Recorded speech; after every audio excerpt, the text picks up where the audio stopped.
días, bienvenidos a tu noticiero No te enteraste, entérate ahora, con su amigo Oscar Guido Molina. El día de hoy estaremos hablando sobre el tema de la educación formal y las dimensiones del fenómeno educativo. Para eso tenemos en nuestra mesa a una de las expertas, la licenciada maestra Evelia Perdomo Mora, directora de vinculación de la UNAM, con el tema de la educación formal. ¿Qué tal, Evelia? ¿Cómo estás? Adelante. Muy buenos días. ¿Cómo está? Bien, ¿Cómo se gracias. encuentra? Para mí es un placer de estar aquí con usted, aquí en su noticiero. La verdad que me haya invitado. Es un placer estar aquí con usted. El gusto es todo nuestro, Evelia. Y pues el día de hoy nos vas a hablar sobre un tema muy interesante, un tema que está mucho de moda en la parte educativa, y tú como experta creo que nos vas a dar una clara idea sobre lo que es la educación formal. Miren, pues vamos a hablar un poquito de la educación formal. Obviamente se divide en formal y informal, pero ahorita vamos a hablar de la formal, porque la informal también es aprendizaje que se obtiene, pero no dentro de una institución.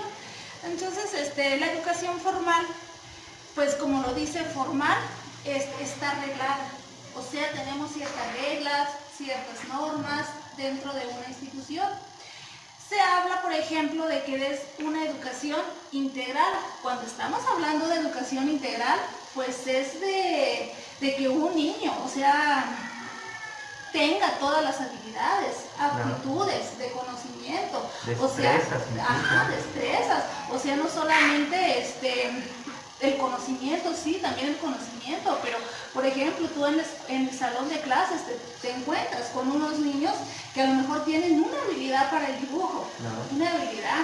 ¿Qué es lo que debemos hacer? Explotar esa habilidad que ellos tienen para que la desarrollen. Otros tienen una habilidad del baile, en las artes, y de igual manera es explotarla para que ellos de alguna manera, a lo mejor este niño va a ser un gran pintor, va a ser una gran bailarina, va a ser un gran dibujante. Entonces debemos explotar todas esas habilidades y esas aptitudes. A ver, Evelia, algo que nos estás hablando muy interesante, creo que nuestro público debería de conocer, sobre todo las madres y los padres de familia, que sus hijos a lo mejor no van a ser expertos en un área, pueden tener un área en la que ellos exploten y den a conocer sus verdaderas aptitudes, habilidades y destrezas, y no necesariamente tienen que ser en la parte de matemáticas, español, ¿verdad? Sí, entonces esto es educación integral, ¿a lo que te refieres? Es educación integral, que así como se le da un peso a lo que es el conocimiento, a lo que es las matemáticas, a lo que es el español, también se le da de igual manera un peso a lo que son las artes, a lo que es el deporte, a lo que es lo físico. Pues la educación formal se le considera formal de alguna manera, viene desde lo que es la educación inicial, preescolar, primaria, secundaria y universidad. Pero nosotros, como se lo dice el sistema para la educación primaria, o bueno, vamos a empezar desde el preescolar, se nos marca cuál es el perfil de egreso con el que el niño debe de salir, con qué conocimientos el niño debe de salir para entrar a lo que es la educación primaria. Después de ahí se marca también con qué conocimientos debe de salir egresado el niño. Entonces hay un perfil de egreso, con qué conocimientos debe de salir. Entramos a lo que es la parte de la preparatoria y también tiene que tener un perfil de egreso, con qué conocimientos. O sea, son programas que ya están hechos, cómo los vamos nosotros a trabajar de alguna manera. Luego pues ya pasan a lo que es la universidad. En la universidad se considera autónoma. Ahí ellos tienen la autonomía para hacer sus propios programas, hacer sus objetivos, pero no solamente de ellos, porque todavía pasa a ser revisado por alguna dependencia. Con programas te refieres a la parte curricular, ¿verdad? Sí, a todo lo que curricular, corresponde a la parte curricular. A la parte curricular, del estudiante, del alumno, que es lo que deben de ir sabiendo cada uno de nuestros alumnos. Y imagínense, por ejemplo, que el alumno salga, por decir, su perfil de egreso, porque por ejemplo estamos hablando de lo que es ahorita, por ejemplo, el programa del 2011, ese se llama por competencias.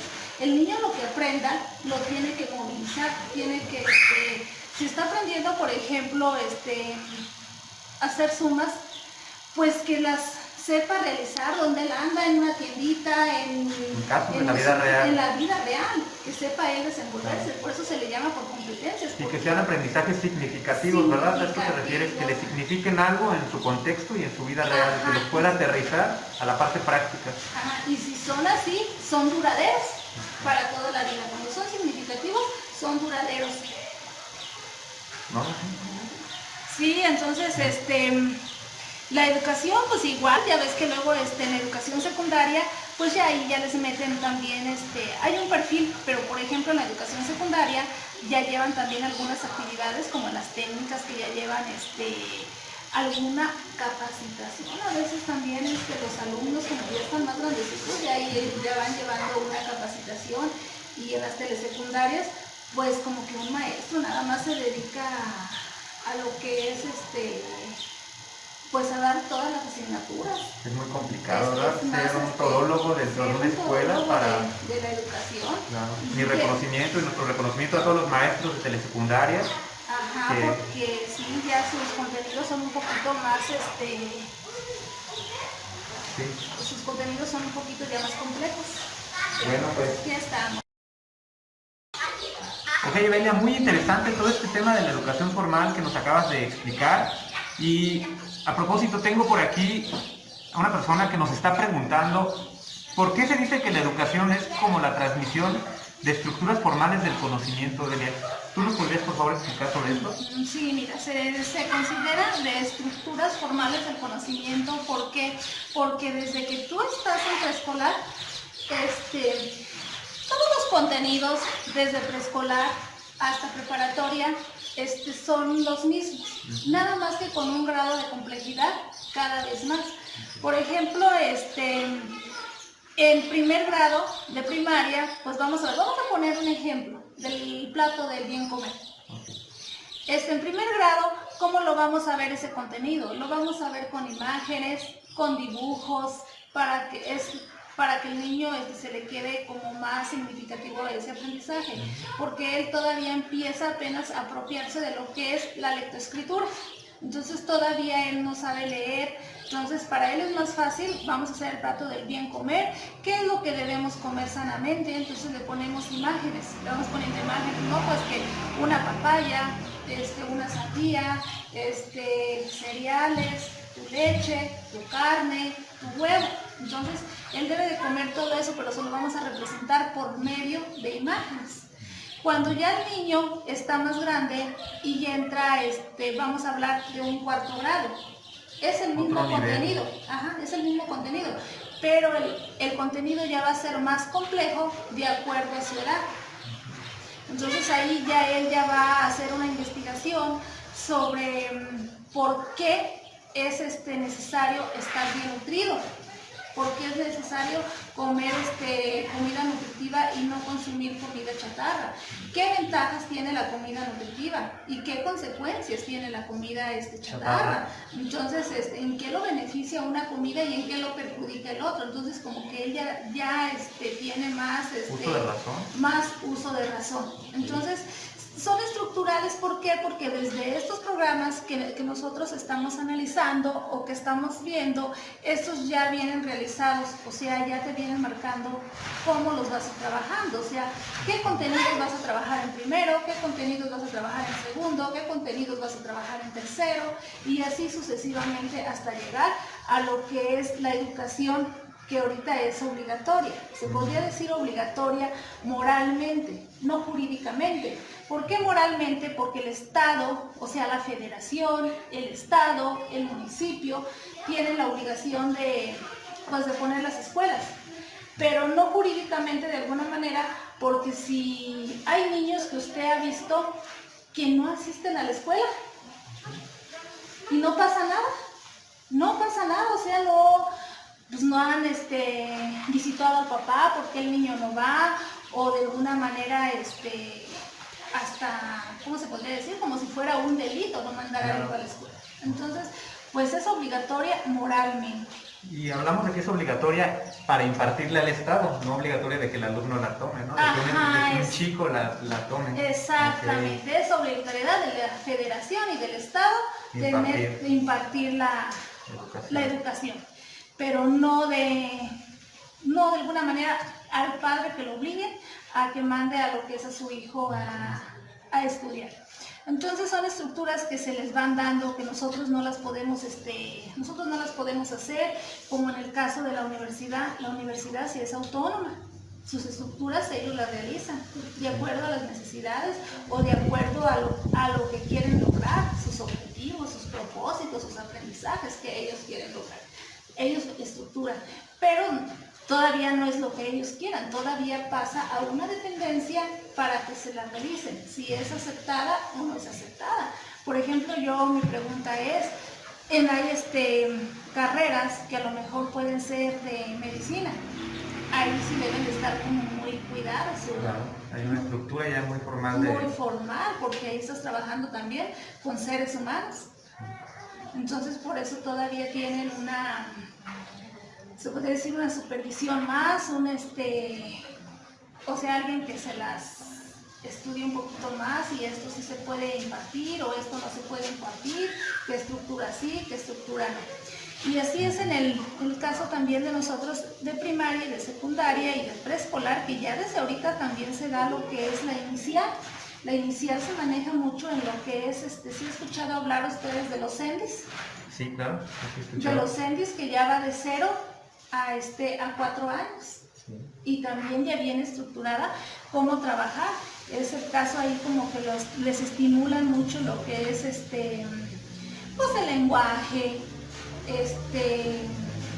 terapias físicas, deportes, artes, o sea, también ya tienen sus estructuras, cómo trabajarlas, aunque son pequeñitos, de 0 a 4 años. Y ya luego pues entramos con lo que es la parte de preescolar y continuamos con la primaria, secundaria, hasta llegar a la universidad. Hasta llegar a la universidad, teniendo unas estructuras, pues las han hecho especialistas, no especialistas que Hablabas también, Evelia, sobre la cuestión de que van de lo simple a lo complejo. Sí. A esto se refiere con llevar una estructura formal del conocimiento, a lo mejor ir construyendo el conocimiento a través de diferentes niveles, desde el preescolar, primaria, secundaria, hasta llegar a la universidad, donde ya es una cuestión más especializada, donde el estudiante se supone que ya se va a preparar para incorporarse a la vida laboral, ¿verdad? A la vida laboral. Entonces, todo esto es lo que alcanza a entender con lo que nos explica Evelia. Ajá, sí, así es. Pues ya ve que usted ha visto que si hablamos desde las etapas de Jean Piaget, vamos viendo que vamos, por ejemplo, en primaria trabajando lo que es la etapa de preparatorio o preparacional. Sí. Y luego ya va con de la otra etapa que son operaciones complejas. Ya va aumentando el grado de complejidad, porque ya el niño va reflexionando más, ya va analizando más, ya va teniendo el análisis cada vez más y el niño se va convirtiendo más analítico, más crítico, más propositivo, que es lo que esperamos ahorita en esta teoría del constructivismo. No, pues muy interesante todo este tema. Ojalá que a nuestros televidentes les esté interesando tanto como a nosotros y que continúen con nosotros en su noticiero. No te enteraste, entérate ahora, porque tenemos más cápsulas informativas sobre temas también muy interesantes. Pues me dio un placer estar aquí con usted en su noticiero y gracias por invitarme y que no sea la primera y última vez, pues aquí nos estamos mirando. El gusto es todo nuestro, Evelia, y seguimos contigo. Que estés muy bien, hasta luego. Muchas gracias.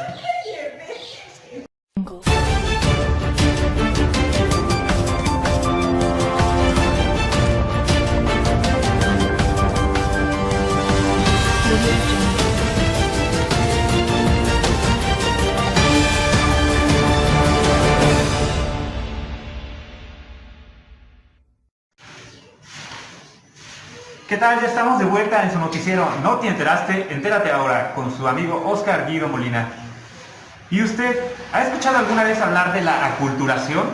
Seguramente no, pero no se preocupe, que aquí le vamos a decir con qué se come. Y es que es muy importante entender sobre este tema, sobre todo si usted se dedica a la parte educativa, pues ya sabemos que si algo pasa en una parte del mundo, nos afecta directa o indirectamente también a nosotros en nuestro contexto. Y pues, por ejemplo, podemos tener el virus actual, ¿no?, que nos ha paralizado el mundo entero. Y sobre este tema de la aculturación tenemos a una experta, nuestra panelista, la maestra Claudia Chávez Ríos, quien es investigadora por parte de la Universidad Michoacana de San Nicolás de Hidalgo. Bienvenida, Claudia, pasa adelante, por favor. Hola, buenas tardes. Buenas tardes. Bienvenida, Claudia. Bueno, Claudia, pues como acabo de mencionar ahorita, el tema de la aculturación es un tema que a lo mejor no muchos de nuestros escuchas han escuchado, perdón, mala la redundancia, pero es un tema muy interesante y creo que tú como experta nos vas a poder aclarar algunas dudas y sobre todo dar luz sobre qué es la aculturación.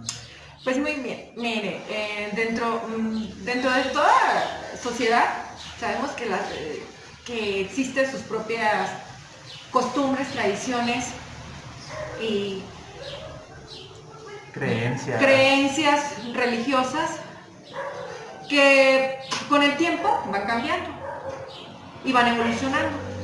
Pero ¿cómo se da esta evolución?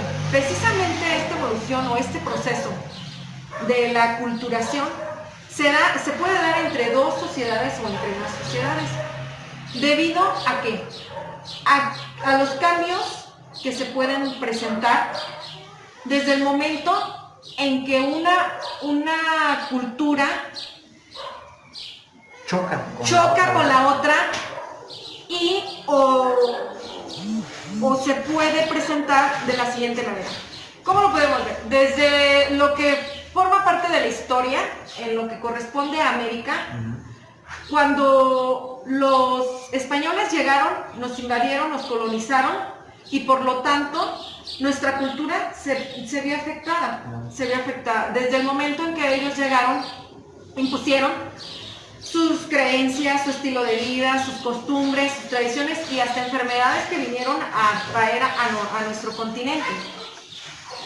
Dentro de la educación formal, ¿cómo se va a dar esta aculturación?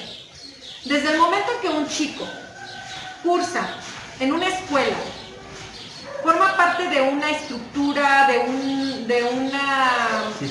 un sistema educativo en el cual todas las personas tienen acceso a la educación formal. Eso claramente queda establecido en nuestra Constitución Política de los Estados Unidos Mexicanos y por lo tanto derivada en la Ley de Educación en el artículo 3º, donde todo ciudadano mexicano tiene derecho a recibir educación. Pero ¿qué pasa? Nuestro país está conformado por diversas culturas o por diversos grupos indígenas que de cierta manera tienen que formar parte de esa educación formal.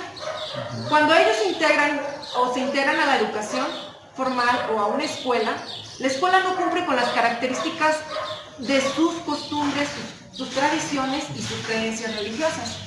De tal manera que ellos al ir cursando dentro del sistema educativo tienen que ir cambiando su manera, sus costumbres, sus creencias y su religión. De esta manera se da esa aculturación.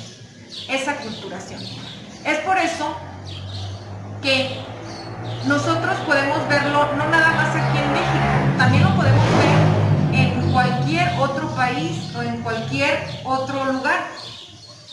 La educación actualmente se encuentra en un proceso de globalización. Todas las sociedades están relacionadas por la economía, por las tecnologías, de tal manera que ahorita se da una aculturación a nivel mundial. Y las personas, al tener que integrarse a una institución o a una fuente de trabajo, tienen que cambiar. Pero esta aculturación se va a dar de manera mutua, con el debido, ¿cómo podría decirle? Acuerdo entre unos. No va a ser una aculturación obligada. Impuesta. Esa se va a ir dando sobre la marcha debido a la misma necesidad de adaptación del individuo o de la sociedad al desarrollo y a la evolución de las sociedades que se están viviendo actualmente. Maestra Claudia, por ejemplo, entiendo que una aculturación viene mucho a lo que está de moda ahorita, que son los intercambios académicos entre diferentes naciones, que un alumno que puede estar en México, en una universidad de Oaxaca, podría estar estudiando una maestría, un doctorado, incluso una carrera en otro país, no precisamente donde se hable su propia lengua, y esto forma parte de la aculturación. Sí, claro, porque él tendrá que adaptarse a las costumbres y tradiciones del país a donde él tiene que ir a prepararse, a continuar su preparación. Sabemos que nuestro país es un país que se considera un país en desarrollo, entonces carecemos quizás de muchas cosas de tecnología, de preparación académica muy diferente a la que pueda presentarse en una sociedad de primer mundo, donde se cuenta con especialistas, con tecnología adecuada o también con un nivel cultural diferente al que podemos encontrar aquí en nuestro país. Claro, él tendrá que adaptarse e irse acostumbrando a la manera de vivir. Miren, como ejemplo tenemos en Monterrey. En Monterrey hay mucha influencia coreana. Hay mucha influencia coreana. Usted sabe que la ciudad de Monterrey o lo que es el estado de Chihuahua, pues cuentan con ensambladoras, con pues, industrias, entonces ha emigrado mucho coreano. Esta sociedad ha sido influenciada por la gente coreana, ¿sí? Tanto ellos se han acostumbrado o se han adaptado a las costumbres mexicanas, como los mexicanos se han tenido que adaptar a ciertas costumbres de los coreanos. Así es, Claudia. Creo que algo que también nos gustaría escucharlo a todo nuestro auditorio es ¿cuáles son las ventajas y desventajas entonces de la aculturación educativa? Bueno, una de las ventajas de la aculturación es precisamente la difusión de los conocimientos y el intercambio cultural que puede haber entre dos sociedades o entre de una persona que puede ir a vivir a otro lugar y adaptarse a la manera de vivir de ese lugar. Y también nos acerca más que nada, existe un acercamiento entre los hombres y una diversidad. Eso es lo que la aculturación nos ofrece como ventaja, ¿sí? Y una de las desventajas, pues sería ¿cómo la diría? Discriminación. La discriminación, exactamente, la discriminación hacia los grupos étnicos. Desgraciadamente son los más afectados porque son minorías, no tienen acceso a todos los derechos que pudiéramos tener la gente común, ¿sí? Entonces, esa es una de las desventajas que podemos encontrar en la aculturación. ¿Algún consejo que nos pudiera dar como para poder enfrentar mejor la aculturación nosotros desde nuestra quehacer educativo? A lo mejor si tenemos alumnos que vengan de otro país, de otro estado, ¿qué les podemos decir a nuestros alumnos, a nuestros maestros, doctora? Ok, yo creo que como docente o como persona que trabajamos dentro del ramo educativo, es muy importante el estar preparándonos continuamente, el acceder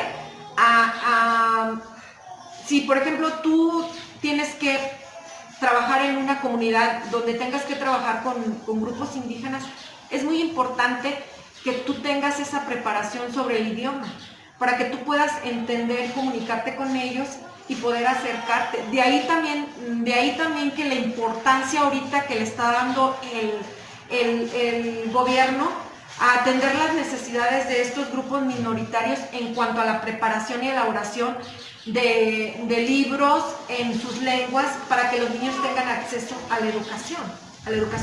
Pero no nada más queda en la parte del Estado, sino como docente la corresponsabilidad y el compromiso de ejercer tu labor de una manera en la que tú puedas atender las necesidades que esa minoría requiere. De ahí la importancia de que tú tengas que continuar en preparación, de que si no conoces esto, pues tengas que acceder a su lengua, a lo mejor establecerte en el lugar donde ellos vivan para conocer un poquito más de su cultura de ellos y poder entender cómo ellos aprenden o cómo es su manera de vivir y sus costumbres. No, pues doctora, creo que nos ha quedado muy claro y sobre todo creo que es muy importante que hayamos dado cuenta sobre lo que es la aculturación y poder investigar un poquito más. A lo mejor esto va a servirnos para investigar más sobre el tema.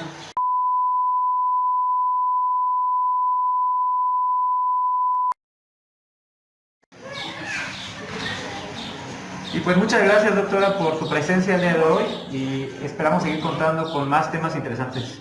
Que tengan muy buena tarde. Claro, muchas gracias por la invitación y esperemos estar nuevamente aquí con ustedes para compartir nuestras experiencias. Así será, muchas gracias. ¡Ay, qué olvidada!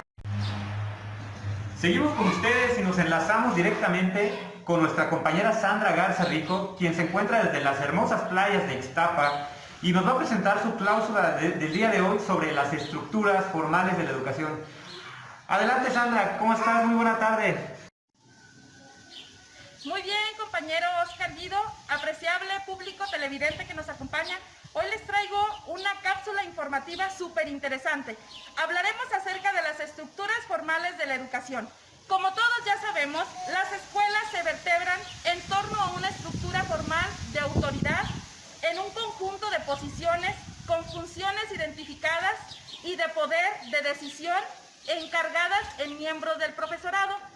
Se lleva a lo que es la cabeza, lo que es el director, junto con la organización propiamente profesional, que vienen siendo los docentes, los tutores, los jefes de departamento, por mencionar algunos.